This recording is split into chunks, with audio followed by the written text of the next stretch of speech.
Dental Unscripted. Mike and Paula break down the ownership journey, one episode at a time. How to start up, buy, and run a successful dental practice.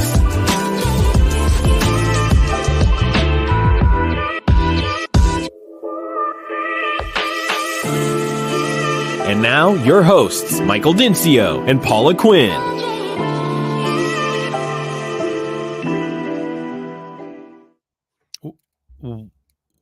What up, guys? This is Mike Dincio. As you guys know, Dental Acquisition Unscripted. Welcome to the show, guys. I'm super excited about today because I have a longtime friend. I feel like I say the same shit every time. Luke is actually a longtime friend. Like all these folks are my friends, but Luke, we go back a long time, and I'm excited to have you. But give me a minute. I'm getting ahead of myself. Guys, a little housekeeping. This is Dental Unscripted. We are merging or moving our podcast into one brand called Dental Unscripted. I've been prepping you guys for the last few episodes. We're going to keep prepping you, but at some point we're going to stop publishing on this channel that you're listening to. And we will be publishing on the one that's called Dental Unscripted. It's a turquoise blue and navy blue logo with a big tooth. And Paula Quinn and myself are running a new program there. We will still be doing these episodes, startup focused, acquisition focused, but we are splashing in practice management stuff. So as you all know and have followed me for many years, if you've been with me for years, we've been doing this for like 4 years now. A lot of you are in ownership. And so it makes sense for us to start talking about ownership stuff. And so here we are, Dental Unscripted. So guys, go over there, subscribe to the new channel called Dental Unscripted, with a big tooth, navy blue and turquoise color. And then at some point we'll stop publishing on this channel. So without further ado, again, thanks for letting me get that out, guys. I have Luke on the other side of this. He works for Huntington Bank. He's probably an SVP is what I'm guessing. And if you're not, you should be. Basically a high-level vice president at Huntington. He and I used to work for another bank, and that's where we knew each other. And Luke taught me a lot about this lending game, and he still does today. I'm lucky to have him on the show. Welcome, buddy. How you doing? Doing well, Mike. Thanks for having me on. It's a pleasure to be here.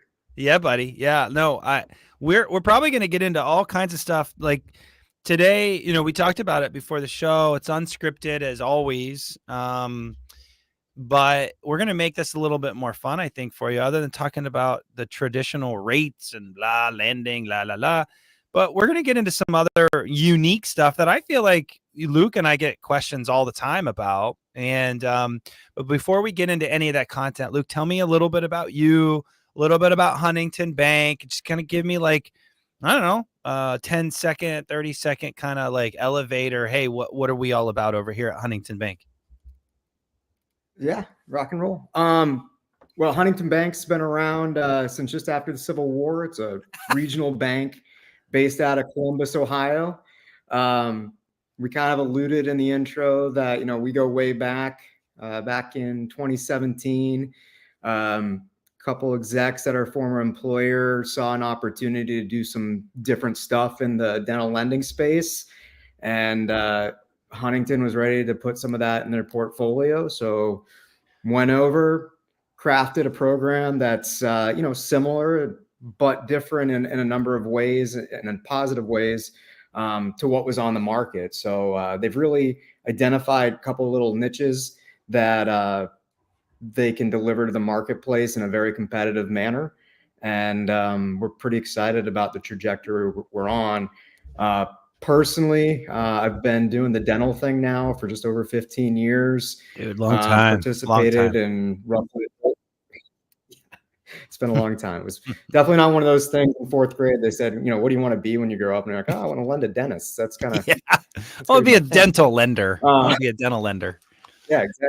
But it's an amazing industry, right? Heck, my dentist growing up. Oh, I mean, I wouldn't change it for the world. I mean, but from my context growing up, my dentist had 2 operatories in his house. He had like the spit bowl. So, I mean, when I went to Ohio and I went to like an actual dentist with a lease space and all that fun stuff, I'm like, what's going on here? Yeah, So this is fancy. it's This is fancy. yeah, super. I mean, what is this going to cost me? Right. So yeah, anyway, I've been doing this for 15 years. I love it. Hopefully there's another 15 years. Cause again, it seems like just when you think you've seen it all, like something else happens, right? Like there's a housing crisis, there's a pandemic, there's all these different things. And, dentistry's shown a lot of resiliency, despite some of these headwinds. And, it keeps it interesting because it never gets stale. Yeah, no, that's so true. Like when I met you, Luke, back it was actually longer than that. 2012 is when I started at our former employer. And I wouldn't say we were coming off of like that 2009 recession, but we definitely kind of had some like stories, like they were telling me stories about how during that 2009 kind of crash, if we want to call it, that the bank was still lending, and that's a tribute to how solid dental is. And you were lending in 2009, I think, with that bank, right? So is that true? So like why? Because it is solid. But that doesn't mean it's easy. And it's always been my story on this program that ownership is not easy. It's difficult, but it's almost fail proof. That's a true story, but it's not easy. And so that's a really cool background on Huntington Bank. I didn't know as old as the Civil War. Fun fact. Really interesting. Well, let's get into some like meat and potatoes. Thanks for indulging us on who you are and what you do. Just as always, guys, we'll have his contact information down in the descriptions and stuff. Luke, one of the questions that I wanted to ask, because I get it all the time, is like, how do you guys come up with this rate stuff?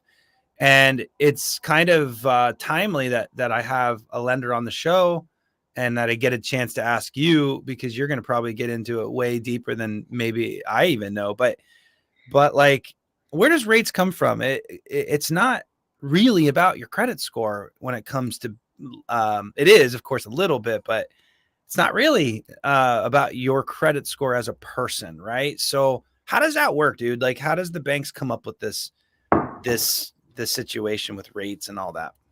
Are you familiar with stair method, where you just write a bunch of numbers on a piece of paper, you throw them down the stairs, and then you have a target on one of them? Yeah, that sounds right. Is that it? That's how it feels some days, right?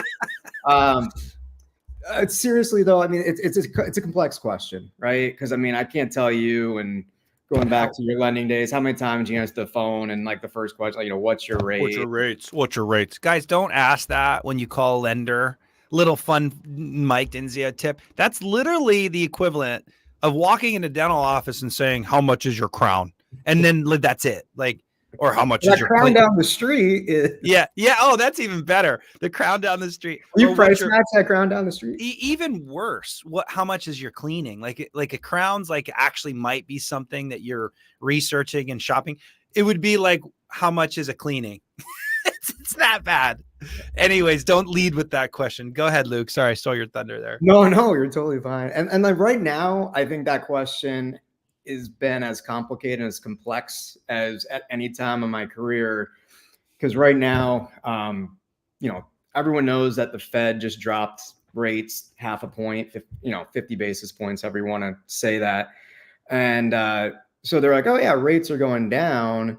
Yeah. Well, one of the things that's kind of interesting right now is, what does that mean, right? Because a lot of folks, just see what they hear on the news or read on Twitter. And sure, there's some prime rate loans, right? So the Fed is influencing prime rate when they do that. Primarily where you're going to see that show up is going to be things like your credit card. In our world, SBA loans typically vary off of prime as an index.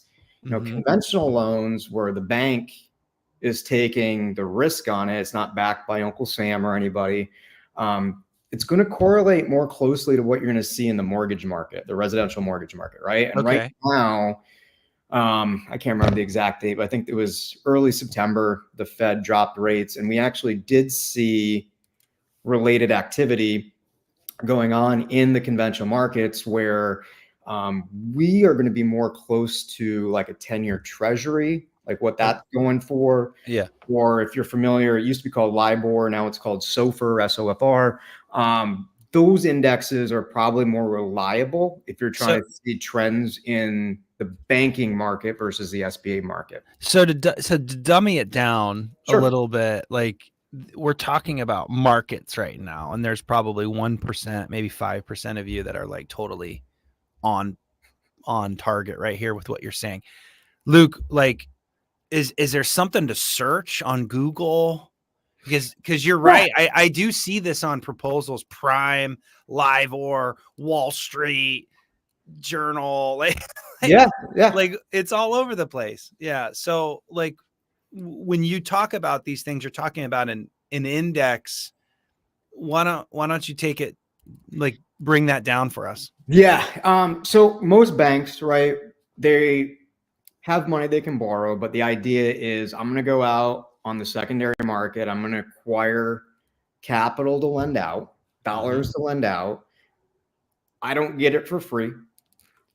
And then I'm going to make, just like any other business, I'm going to sell it to you for a little bit more than what I'm buying for. And that's how I make a profit, because they're brokering cash. That's effectively what's going on. And so right now, if you think about 10-year treasuries, they're a good number because, you know, it's essentially a note you can take out with the US government, 10 years. There's a yield on it, which is fancy term for the interest rate that the bank's getting paid. So when you look right now at kind of where our trough or bottom was on those 10-year treasuries, it came mid-September and it was like 3.86%. Crazy. That's right after, you know, the rates got dropped.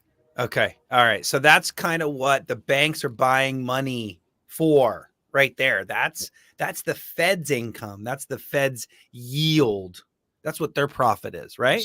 So right now, what you're looking at is, if you look at the prime rate, we're still showing that 0.5 point cut, and they're talking about more cuts, whether they come or not. No crystal ball, not sure. Yeah. Probably going to be driven by unemployment data and inflationary activity or lack of activity over the next couple months. If you look at the treasury markets, which again is a market, just like your stocks, right? It's only going to be worth what someone's willing to pay for it. So if there's more demand for it, price is going to go up. Less demand, yields are going to go down. Yeah.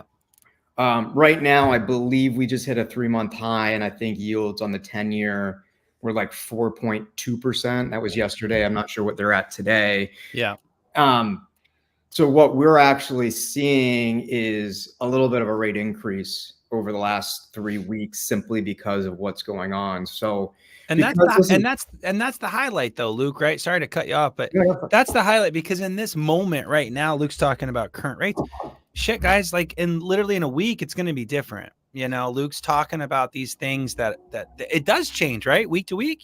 I mean, it could essentially.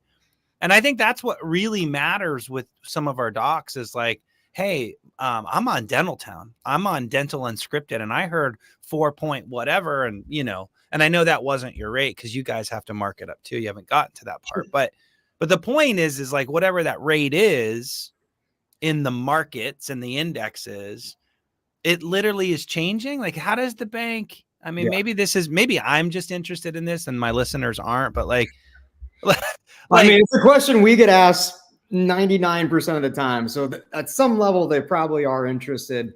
And again, like I hate to say there's so much deception in there, but it can be really complicated because there's so many different ways to create rate, and the way that commercial lending is regulated compared to residential, things are a lot looser, right? Like there's not a truth in lending requirement. So you have your rate, but that doesn't always correlate with an APR, right? So, I mean, not on an acquisition we're talking about today.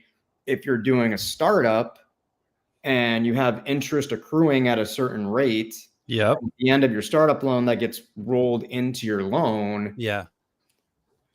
it really isn't going to be a 5% rate because you have interest accruing upon interest. So it kind of changes things and, makes it a little bit more complicated. So, I mean, for most of your listeners, nerds like you and I, this is kind of for us. I mean, I think at the end of the day, it really comes down to payment for most people. And it's, can you get a fair, monthly payment that's going to position you for success? Because again, and I know that, whether you buy a practice or start a practice, there's literally dozens of different places where you can lose money outside of interest rates. So, well, I'm glad you went there, buddy, because now that we've kind of addressed rates, how the banks get them, and anything that you want to end on that, because I'd like to move to structure. Yeah, no, next, that's totally fine. I mean, I think the end is like rates are fluid. There's a lot of volatility right now.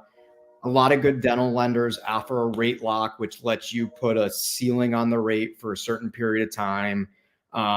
Now that's more important than ever. And the reality is the banks that do this are really almost doing it at their own disinterest because of that volatility. So, say you get a 5% rate today in your rate lock. If rates spike and say they're 6%, a lot of times your lender is actually going to be losing a little bit of money on that loan. Yeah.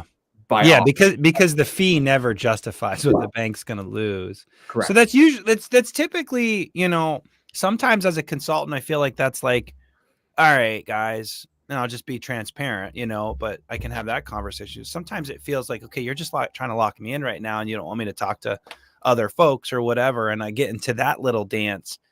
But once you kind of get past all of that and you feel good about the lender you're going to go with, just forget about the game that you might feel, because a lot of my clients feel like they're in a game. But once you get past the game and you choose like a Luke to partner with, and he's going to do your loan and Huntington's going to fund it, it does make sense to rate lock to right. Isn't that the keynote there, right? 99% of the time. I mean, if you're going to have a quick close, you and I have had some acquisitions where, for whatever reason, the bank that originally approved it fell out for some reason or something changed. We've come in, we know we're going to be closing in 2 or 3 weeks. I feel comfortable in most of those instances not rate locking someone.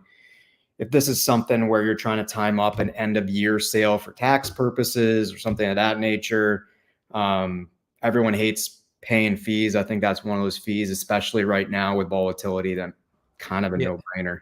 Yeah. So meat and potatoes there. If you're going to close fast, you might not need a rate lock. If you're not sure how long it's going to take to close, pay the $500 to $2,000 or whatever the hell it is, and lock that up. Especially if real estate's involved. I mean, because real estate takes forever to close on. Good point. And you do a lot of real estate, Luke. So real estate's involved. You got appraisals and all the due diligence thing and all those things you have no control over. Absolutely. So rate lock's a no-brainer in situations like that. Let's flip to structure, which rate lock is part of that structure. But guys, when I talk about structure, okay, let's rise above the rate conversation, as I know it makes sense for all of you to want to feel great about rate. Totally get it. That's the cost of the money. Totally get it. But when I look at deals as an acquisition guy, a buyer rep guy, or a practice consultant for you, whatever, I'm looking at the deal itself and what are you walking into day one? Is there going to be a cash flow crunch? Is the practice not throwing off a lot of money? Is the practice throwing off a lot of money? Are you trying to buy a ring for your partner, a house? I mean, there's thousands of variables here, thousands between personal situation and the business. And the key is to know the business and then how that relates to the personal stuff, right? So structure matters. And Luke, what do I mean by structure? I want you to answer that because banks have different structure, and I don't think people really understand what I mean when I say structure. Yeah, and it's one of those terms, right, that you could take it a bunch of different ways. in my mind, the simple version of that is simply all the other stuff that really isn't your interest rate, right? It's going to be the length of the term. It's going to be, do you get an interest only period? You know, what are kind of the support?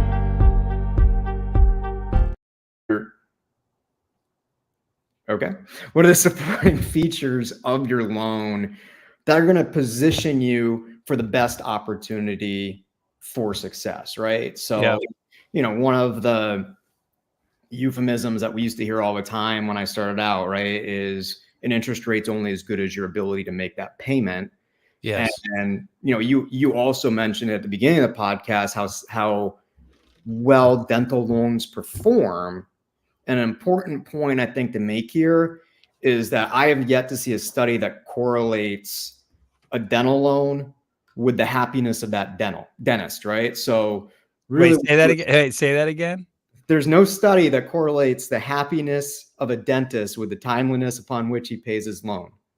Yes. So what I mean by that is, you know, my goal is when I work with somebody, I want the cash that's paying my loan to come out of the business that dentist owns. I don't want him working at General Dental because his startup's taking too long and he's making somebody else money to pay the loan for the investment that's supposed to be making him the bulk of his income, right? So Right. you and I've seen it all the time, whether it's, you know, a poor transition, a poor startup, and, you know, the guy's not charging the loan off, but he's eating ramen noodles because he's working for, you know, 28% of production at some corporate gig Right. to pay his startup loan, right? Right. And Right. that's not uncommon and happens more than the statistics would indicate, I think. Mm-hmm. Yeah. So like, what are some structure? Like I think of term, length of term. Yeah. I think of loan amounts. Yeah. I mean, And then I think of like interest only periods, like those three: amount, length, and like interest only periods, or graduated payment period. I yeah. know we're not on the startup side, we're on the acquisition side, but like that is huge. Those three things are, to me, as a guy that tries to protect my clients at all costs, rate is literally third. Amount is probably my number one. Sure. Length is probably 2, and then rates 3, and then maybe an interest only is like a 4. That's my, if you were on the other side of this table, you're not the lender, does that feel right to you? Do you have a different priority than me? Like if you were borrowing the money as a lender? Yeah, I mean, the only thing, like I said, the only thing from like a features and benefits, I probably would chirp in there a little bit. And this is a shameless plug, but I say Yeah. this very sincerely. Softball right there, right? You know, like our Practice Heartbeat team, I'm sorry, there's a glitch there. Practice Pulse team, Practice Heartbeat is no longer a thing, I believe. Yeah. But Practice our Pulse. What's sorry? Practice Pulse? It's Practice Pulse. Yeah. So we have right now 2 individuals. One of them was an office manager for a number of years, ran 5 dental practices. The other one did the same, also did some training with Henry Schein on specializing in dentrix.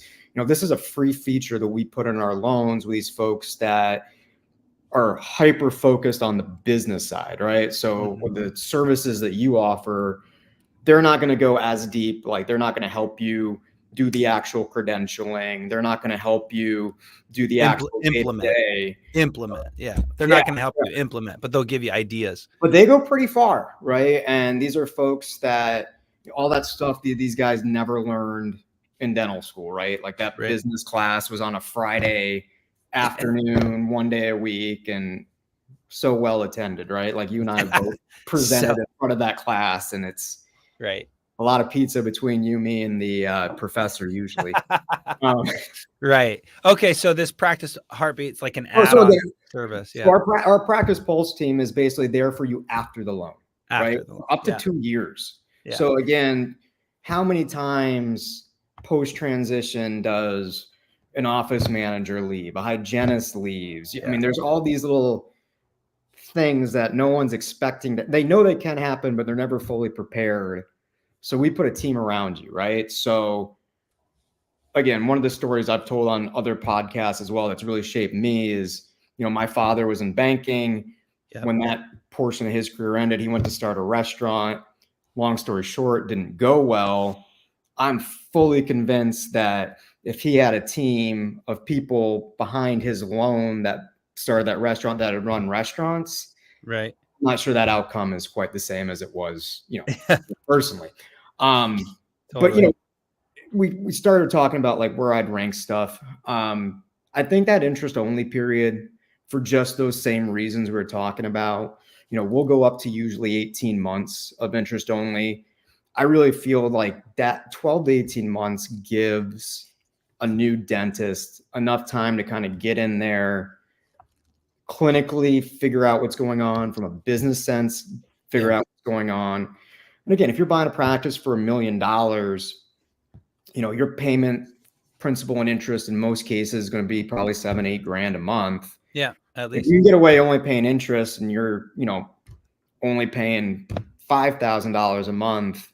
Yeah. I mean, whether it's transition consultants like yourself. Well, I was actually gonna tell me other places where you can get a better ROI than whatever, the 5%, which really is 0.6% per month, right? When you divide 5 by 12. They're just such a better place for a new business owner to be putting their capital to work.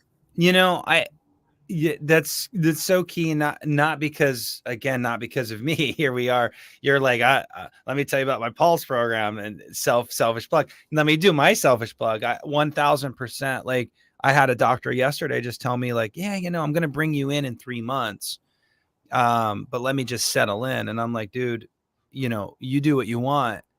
But if you're going to bring me in, you got to bring me in day one, because so much is going to happen in 90 days of ownership that, dude, you're not even going to know what to do, how to handle it.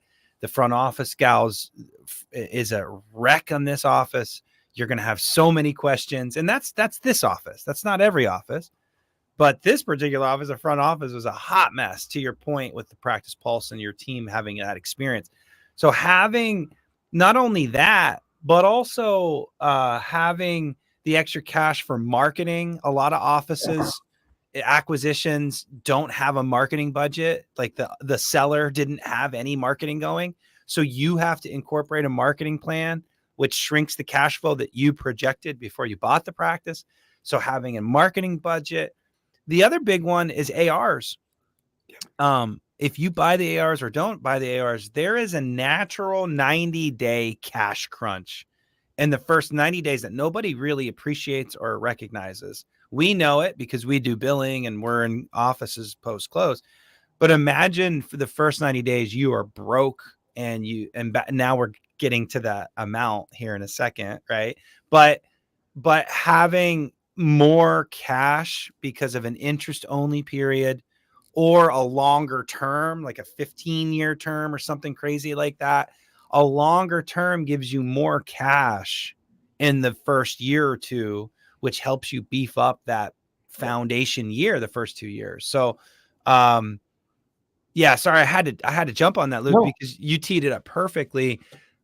Let's actually pivot to like loan amount, because I'm finding that with valuations, actually, I wasn't going to go here today, but with valuations, I don't want to piss off all the brokers out there, and I'm not intending to, but with some of the valuations out there, it's squeezing the amount of cash lenders can lend. Can you actually talk about that as a lender and how that all works? Because again, if you don't have enough cash to run the business after you close on it, don't buy it. Like, there's not enough money here. Like, what are we doing here? And you have to dig into your retirement to make it work.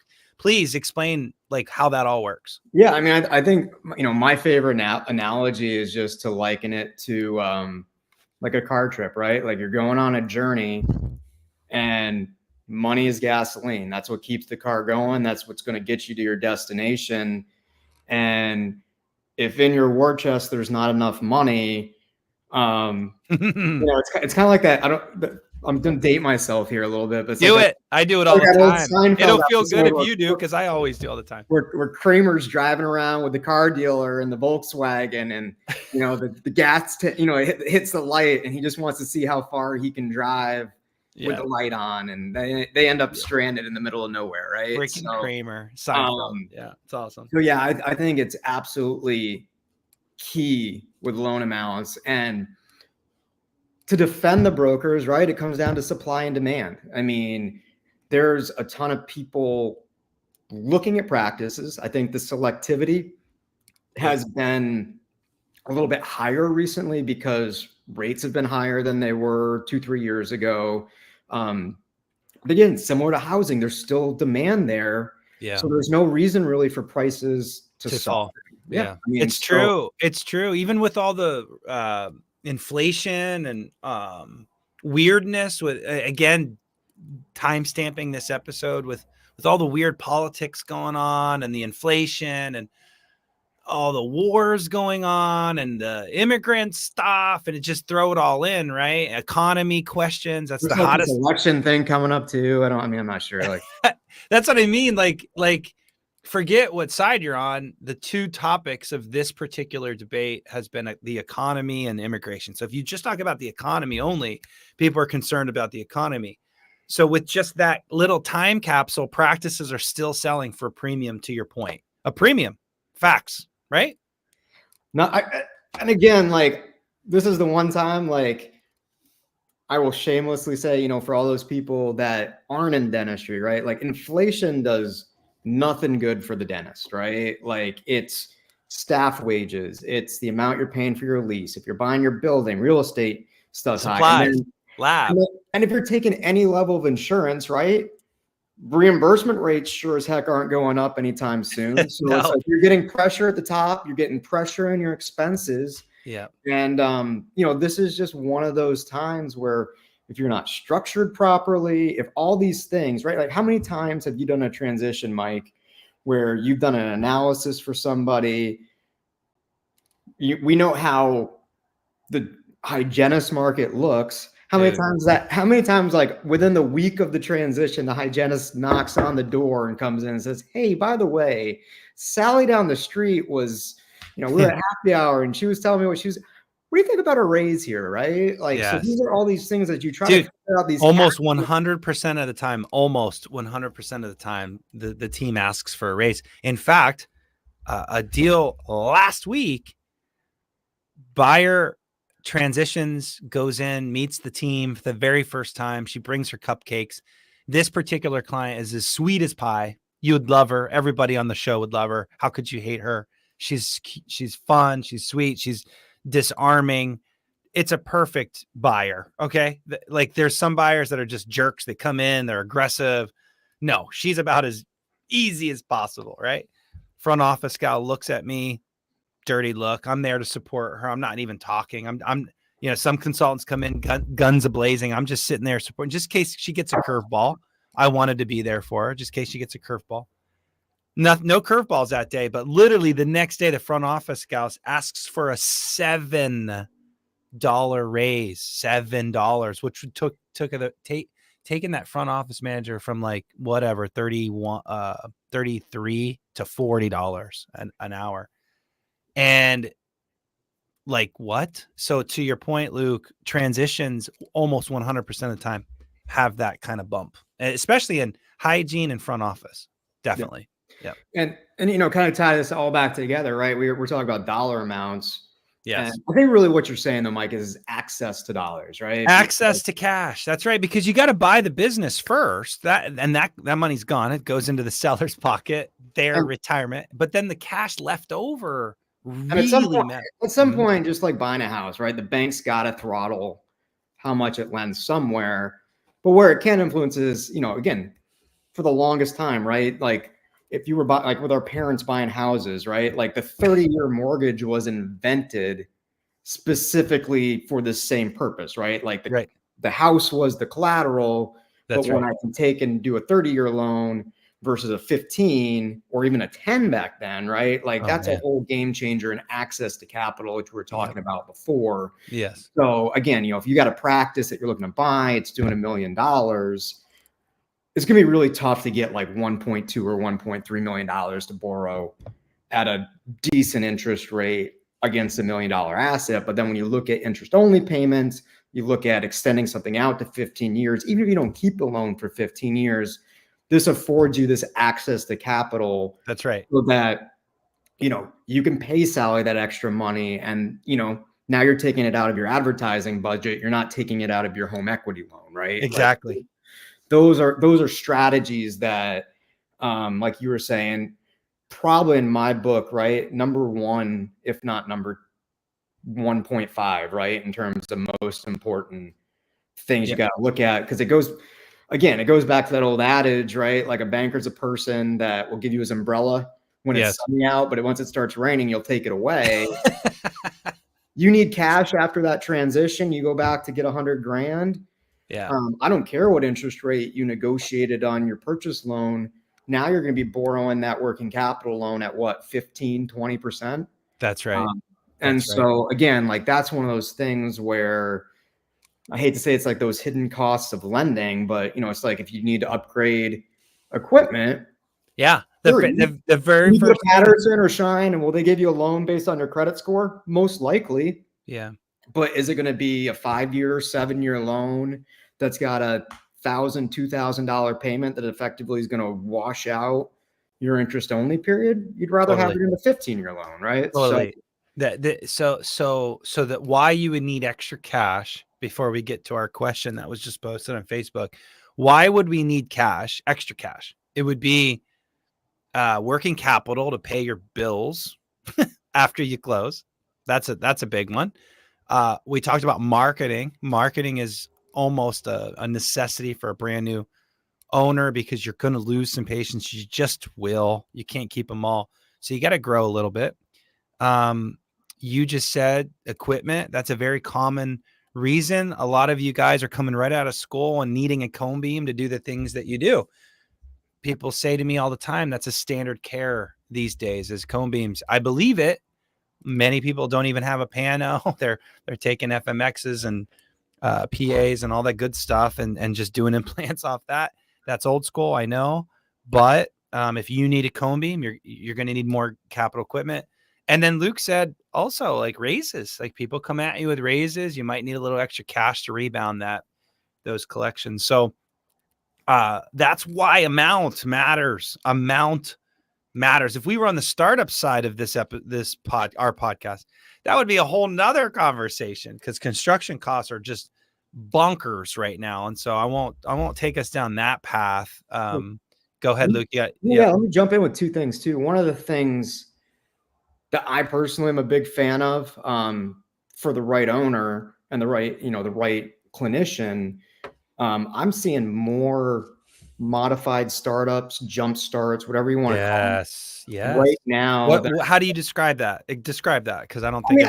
You look at a practice, and again, a good opportunity be something that you would do a startup here, right? Like, down the street, there's a Safeway in a strip mall, dental practice, and then right next to it is a vacant space, right? You and I both know that breathe on a mirror, and there's a number of banks out there will give you $700,000, $800,000 to put something in that vacant space that's adjacent to this dental practice, right? Got it. Dental practice, sad story. Dennis lost his wife, kind of took his foot off the gas a little bit.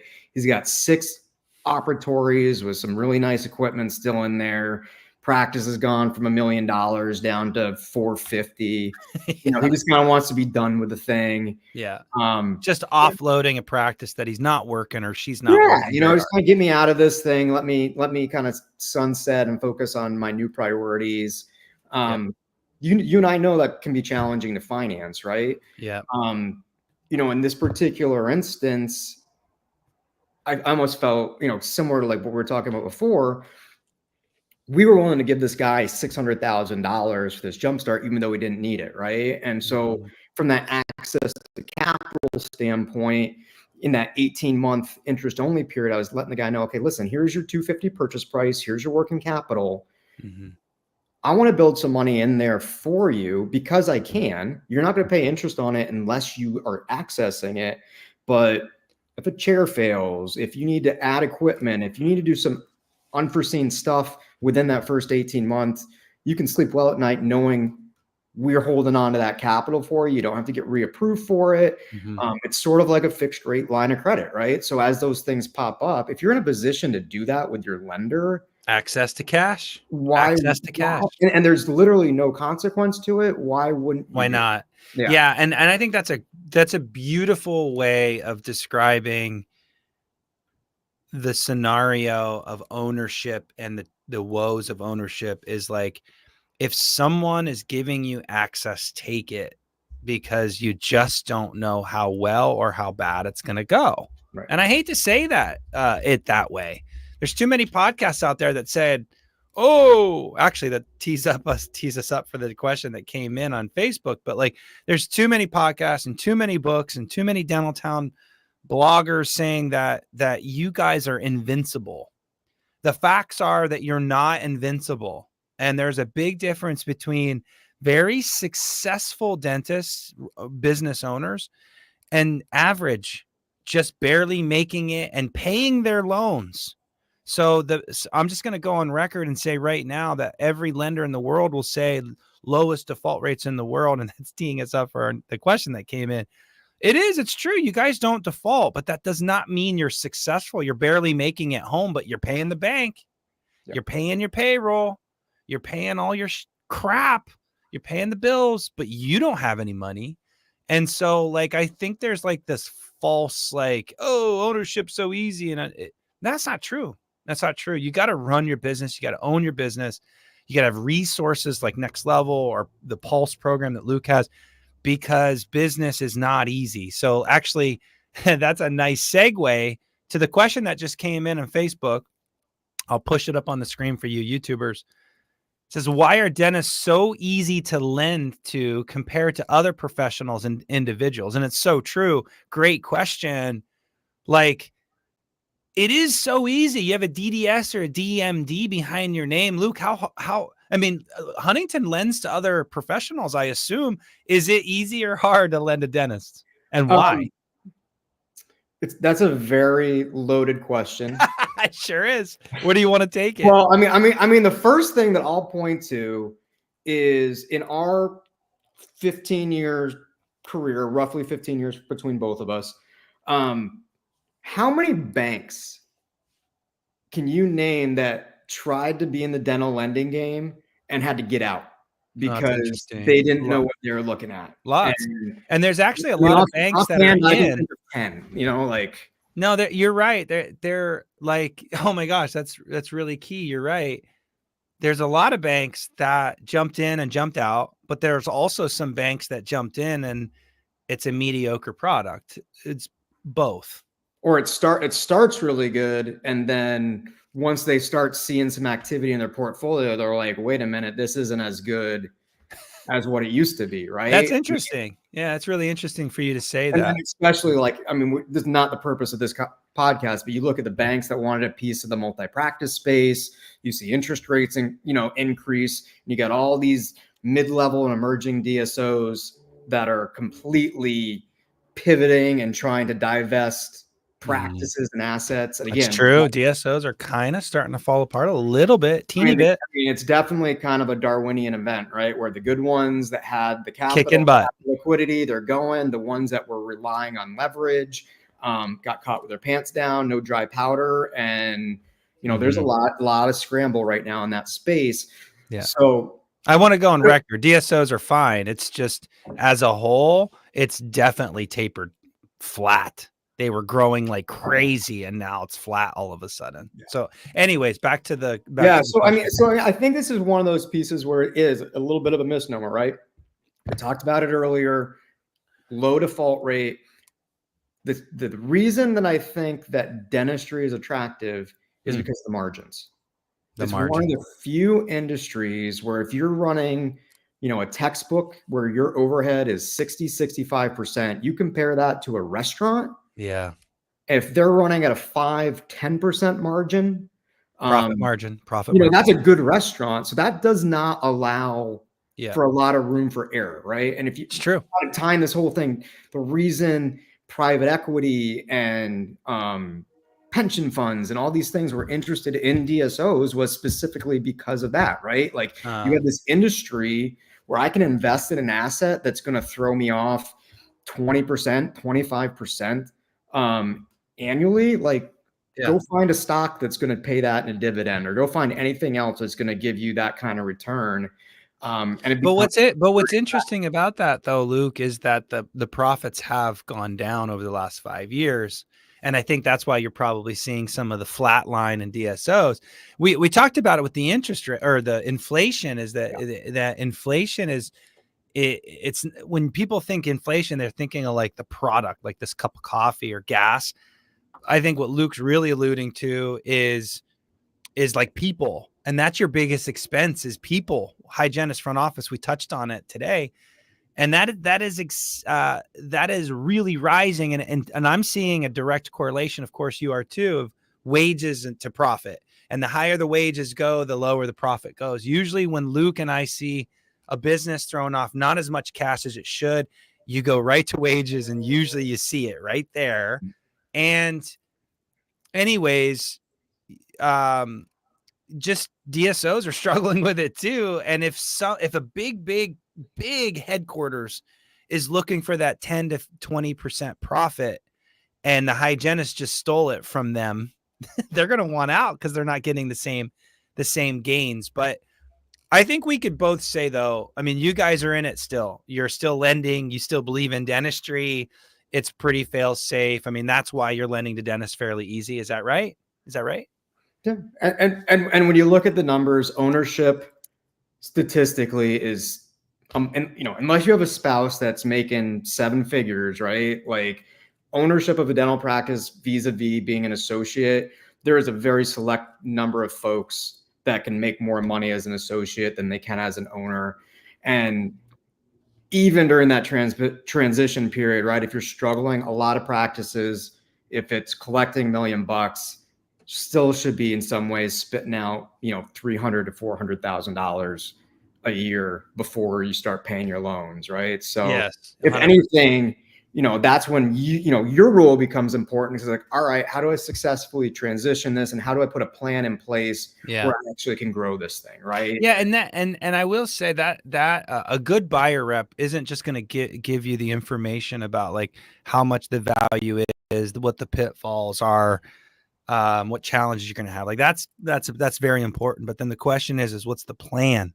Yep. Like a lot of people talk about the what's wrong, but they don't know how to fix it. It's the how part that I feel like Next Level has a good product and an amazing coaching team. CPAs give you the what's wrong all the time, but they don't know how to fix it. And maybe they do know how to fix it, but they're not going to roll up their sleeves and actually help you fix it. Man, lots of selfish plugs today. Thank you, Luke. I feel like you're selling me more than anything else, but Jen, I did want to share this. Jen Bennett threw out a, hey, Luke and Mike, a really great broker here in the Seattle market. Jen Bennett, shout out to her. Too. Great person. She works for Omni Practice Group. She just wanted to say hey to us. It's cute. But you know, Luke, I've really enjoyed this episode. I knew it was going to go longer than my other episodes because you and I usually dialogue about just all kinds of stuff. It's super fun to have these coffee talks with you. I could go all day with you. We're 49 minutes in. We got to shut this down at some point. The average commute's 25 minutes. So we've butchered that. That's why we record it, right? They can listen to it. That's right. People could just hit go and stop and go. I got to drive home too. Yeah. double the commute. What is any last final kind of like comments that you really wanted to share with the Dental Unscripted you know, crew? I had a really good conversation yesterday, so I'll trip this in. You know, one topic we didn't talk about today was buy-ins. And, you know, one of the things that I really think you're going to start seeing too is more and more of these type of transactions and these opportunities arising. And this is another one where I'd say that you need to make sure you have an 18-month plan if you're pursuing this route. how many times have you seen someone like the presumed comfort of buying in, owning 49%, and then the whole thing falls apart, right? Yeah. That second tranche never comes in. Again, shameless plugs. One of the things that I think right now that is awesome that we've brought to the marketplace is the incremental buy-in product. Okay. So, at our former employer, right, you do a loan. Eventually, that second opportunity would come. It could be in a year. It could be in 2 years. Seller could change their mind. For those buyers, and again, you do a great job at this, Mike, putting together a definitive transition roadmap. Like, I'm going to buy 49% now. I'm going to kind of mentor for, as an invested partner for a year. After 12 months, I'm going to buy that next tranche, whether it's 2% to get controlling interest or the remaining 51%. Similar, like we were talking about with the modified startups, I'm a strong proponent. If you're going to do a buy-in, have that 18-year plan in. We can include that in one credit facility. Yes. And we can disperse that over that 18-month period. And it should be advantageous to both the buyer and the seller. Again, lots of dialogue about what capital gains are going to do. So this gives a seller an opportunity to spread their income over time. Years if they do it right. Wow. And then the side part is it commits that seller to transitioning, right? So it kind of alleviates that cold feet moment. Yeah. Because again, I think you and I both would agree that we go back to how easy it is to lend to a dentist. How hard is it to do a partnership dissolution or something like that? They're typically very emotional. They're very expensive. Totally. When attorneys get involved. So that's one of those other ones I would just chime in that if you're considering doing a buy-in, I don't care if it's your parent you're buying in with. That to me is one of those moments where things can go sideways very quickly. So you want to make sure that you have in writing a defined plan in place. I love that, dude. Another structure piece that's so key is I'll just, you did a beautiful job. I'll just simply say that, dentistry and financing can be so linear about how we approach deals. And sometimes you just need to get a little bit more creative to make a win-win for both sides. It doesn't always have to be just the way everybody always has done it. And Luke just described a way to make both parties happy. And I think creativity needs to be part of the conversation in the next decade or two, because I don't know. There's multiple ways to peel an onion back. So, all right, guys. Well, Luke, that's a awesome little tip and a cool product, guys. Again, down below is Luke's contact information. He works for Huntington Bank. Again, a fantastic bank. And I really appreciate the time, man, for what we did today and shared and your knowledge. And I know Luke would be open to conversations with anybody and provide his knowledge of 15 plus years of dental acumen. So thanks again for being on the show, brother. I really appreciate it. This was fun, Mike. I appreciate it. Anytime. Yeah, dude. We'll have to do it again. All right, guys. Another great episode done and booked for Dental Acquisition Unscripted. Again, reminder. We're switching over to Dental Unscripted. So if you're on this channel and listening on this channel, we are moving over. So please get over to Dental Unscripted. And as always, guys, thanks for following and listening. We'll catch you on another day. Take care, guys.